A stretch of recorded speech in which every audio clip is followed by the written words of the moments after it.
Stephen Fletcher, March 5th, 2018. I'm here at Sturgeon Heights at their Anne Frank exhibit, which is open to the public.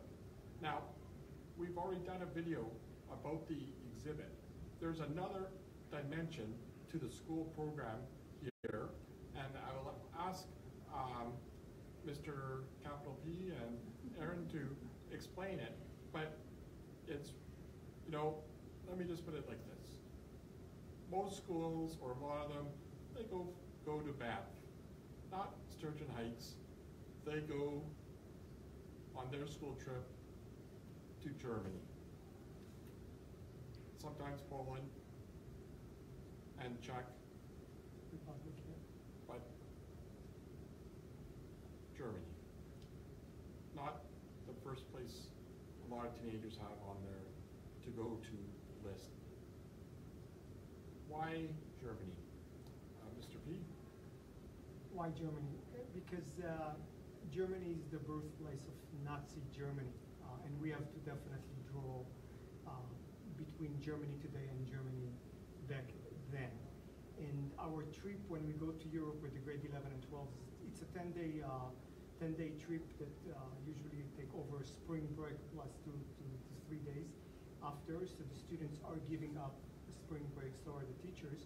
We start in Berlin, which is the place of the Reichstag where Hitler rise to power, and do an historical tour of Europe. Sometimes we refer to it as 3 wars and the Holocaust in Europe. And we start in Berlin and tour all the sites and memorials, including the Cold War era, which is Checkpoint Charlie that we spoke about earlier, where Berlin was divided by a wall between East and West. From there, we typically go to Poland. Previously, we visited Warsaw, and definitely we spend almost a full day in the most notorious concentration camp, which is Auschwitz-Birkenau. And then we typically continue to the Czech Republic, to Prague, and last year we ended up in Budapest in Hungary as well. Aaron, you're a history teacher. What do you think the teenagers take away from going to Germany for 10 days during spring break? So much. And coming back, they often just see differences in the way they see the world and the way they interact with their friends. They learn about compassion, and that's always kind of the amazing thing to me when students participate in this and they're talking to survivors, that they come away with the fact that so many of the survivors were filled with hope and compassion at the end, and just wanting to make sure that their story lived on. And that's truly what I think so many of the students gain from it, is realizing they can make differences in small ways, that they do matter. One person does make a difference when they step forward, and that it is so important that we make sure that it carries on, and they have that understanding that there's a reason we need to make sure we know what happened, and that we need to make sure we don't forget about it. So, spring break, Europe, teenagers, how many do you go with you do this every year? Every second year. Yes, every second year. So the program that we have created is that our grade 9s and 10s we actually take to Washington, D.C. to go see the Holocaust Memorial Museum there. And that's their kind of introduction to the program. And then in grade 11 and 12 in the opposite year, they have the opportunity to go to Europe. So Europe has been done twice now. We're in the midst of planning our 3rd trip, which will be a year from this spring break. And our biggest group yet at 44 students. Registered to go next 44 registered, which is our largest group to date. Okay, wait. We're getting off topic here, but people at home and on Facebook are wondering, 44 students in Europe on spring break. Yes. How does that go? Exceptionally well. Really? Yes, it is amazing. As a teacher, sometimes we get tied down in the day-to-day of our job. So So to see the students in a very different light, it is great to get to have those connections, and for students, vice versa, to see their teachers in a different light. But it's so amazing to get them, watch them kind of explore the world and see the world in different ways, and they sometimes have a little bit of maybe fear in being a different country, so they think that definitely reminds them to stay close to us. But yeah, overall it has never been anything but a wonderful experience. So, are you suggesting fear is the key to keeping your kids close? Sometimes, maybe. And also, just so we're clear, this is a co-ed trip. Yes. And how many adults would go on this trip? So at 44, there will be 6 of us. 6. Yes. You don't get paid more for this. You don't get Nope. you don't get danger pay or No danger pay.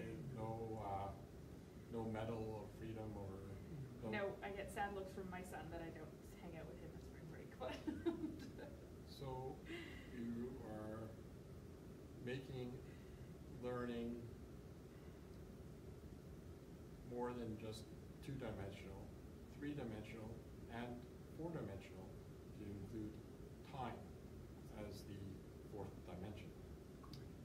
Yeah, we can teach the students as much as we'd like within our classrooms, but getting out into the world is a completely different education, and to expose them to that is priceless.